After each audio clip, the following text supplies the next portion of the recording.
मानवी उत्थान का जो अनवरत आधार है, देव संस्कृति विश्वविद्यालय सृजन का द्वार है। क्या आप अपने एवं अपनों के स्वास्थ्य के प्रति जागरूक हैं? क्या आप चाहते हैं स्वास्थ्य संबंधी अच्छी आदतों को अपने जीवन में अपनाना? क्या आप रसाहार के स्वास्थ्य संबंधी लाभों के बारे में जानना चाहते हैं? क्या आप अपने आहार में रसाहार को शामिल करना चाहते हैं?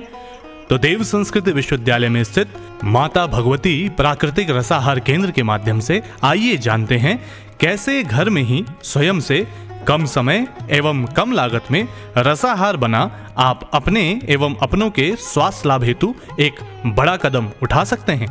आइए जानते हैं। माता भगवती प्राकृतिक आहार केंद्र, ये एक ऐसा केंद्र है, ये भोजनालय की कैंटीन नहीं है, लेकिन इसमें जितना हो सके हम प्रकृति से बने हुए आहार को देने का प्रयत्न कर रहे हैं और उसमें ज़्यादातर रसाहार देते हैं।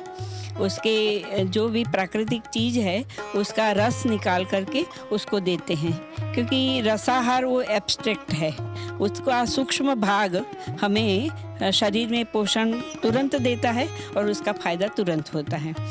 आहार का मुख्य नियम तो ये है कि आपको बहुत शांति से भोजन करना चाहिए, लेकिन किसी के पास समय नहीं है, भाग दौड़ और टाइम, ड्यूटी पर जाना है, बस पकड़ना है, ये सब चीज़ों से वो तुरंत जैसे तैसे खाता है। तो इसीलिए भाग दौड़ की ज़िंदगी में भी आप आराम से ठीक से आहार ले सके, क्योंकि रसाहार है, रसाहार आप कम समय में भी ले सकते हैं और उसका फ़ायदा पूर्ण रूप से आपको मिलेगा। तो ये सब चीज़ें हैं कि प्राकृतिक आहार केंद्र में हम ये देते हैं।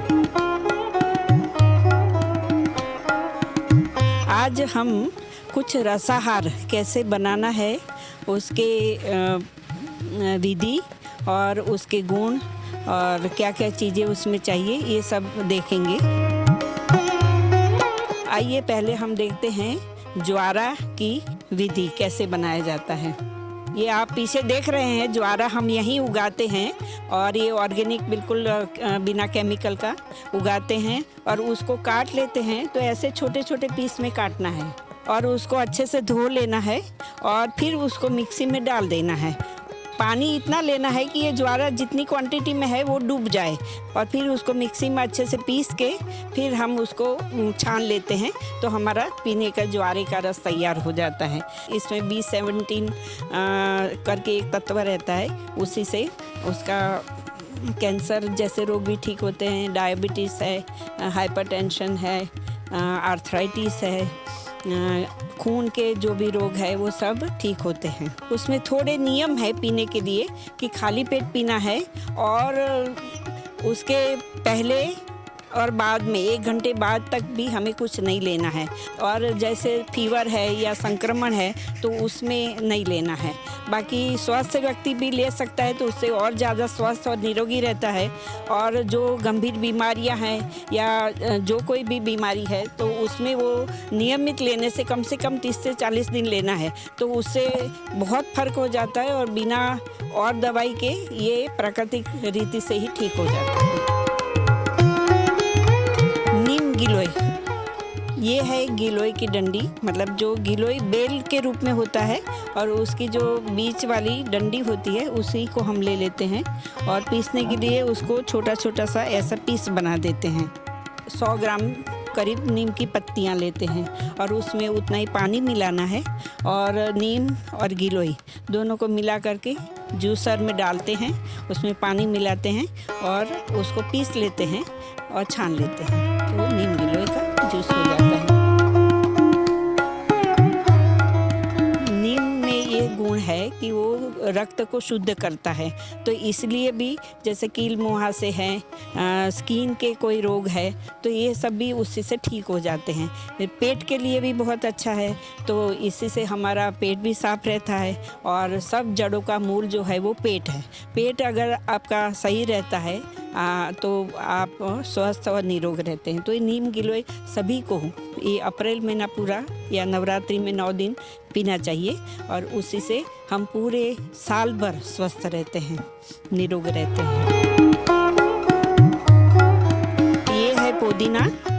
पुदीना में हम नींबू और अदरक डालते हैं। अदरक का तो थोड़ा छोटा सा पीस डालते हैं और आधा नींबू डालते हैं और थोड़ा सा उसमें पानी डाल करके मिक्सी में पीस लेते हैं और छान लेते हैं, तो वो हमारा पुदीने का रस तैयार हो जाता है।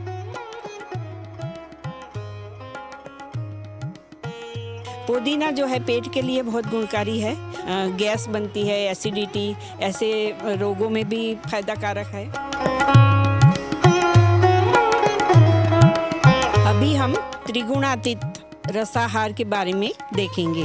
त्रिगुणातीत में 3 चीज़ों को मिला करके जूस बनाया जाता है। तो एक है चुकंदर, दूसरा है पुदीना और आंवले का जूस। और इसको हम क्या करेंगे, अच्छे से धो करके फिर मिक्सी में डाल लेते हैं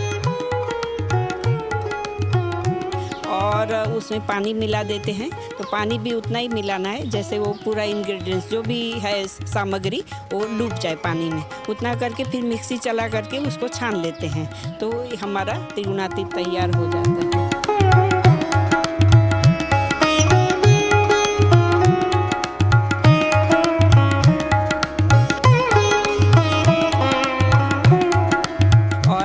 फायदे में तो पुदीना आपको जैसे बताया, चुकंदर रक्त शुद्धि के लिए भी बहुत अच्छा है।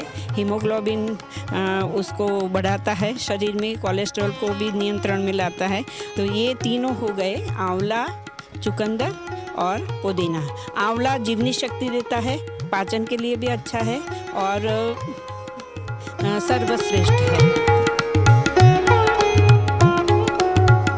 अब हम देखते हैं एलोवेरा जूस कैसे बनाना है। एलोवेरा को हिंदी में घृतकुमारी कहते हैं और ये एलोवेरा इतनी अमोघ और श्रेष्ठ औषधि है कि इससे गंभीर रोग भी दूर होते हैं और स्किन के लिए भी बहुत अच्छा है, रक्त के लिए भी बहुत अच्छा है, जॉइंट्स पेन वगैरह के लिए भी अच्छा है, हाइपरटेंशन, कोलेस्ट्रॉल जो बढ़ता है उसके लिए भी अच्छा है और इससे कैंसर जैसी बीमारी भी दूर होती है। उसमें 20 अमीनो एसिड्स होते हैं जो हमारी कोशिकाओं को बनाते हैं, तो वो स्वस्थ रखने के लिए भी बहुत अच्छा है। तो ये आप देख रहे हैं एलोवेरा की पत्ती है और ये भी आसानी से घर में उग जाता है, गमलों में हम लगा सकते हैं।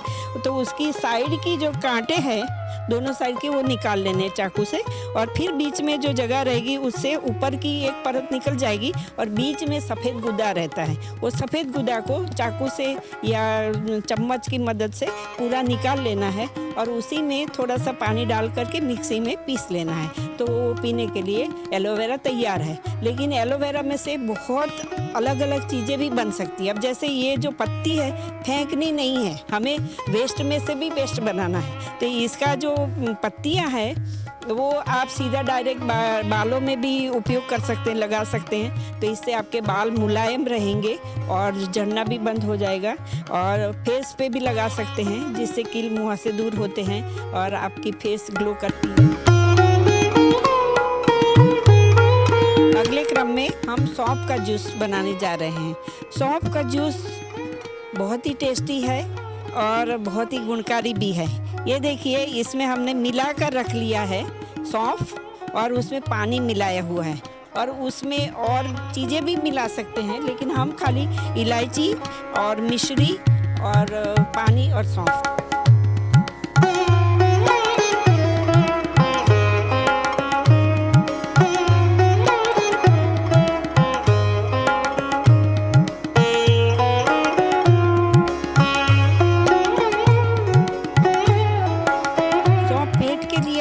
पेट साफ रखता है, खून भी साफ रखता है और आँखों के लिए भी अच्छा है। जैसे हम मिश्री, सौंफ और बादाम का चूरा बना करके रोज ले तो आँखों की रोशनी बढ़ती है, तो सौंफ इसके लिए भी अच्छा है।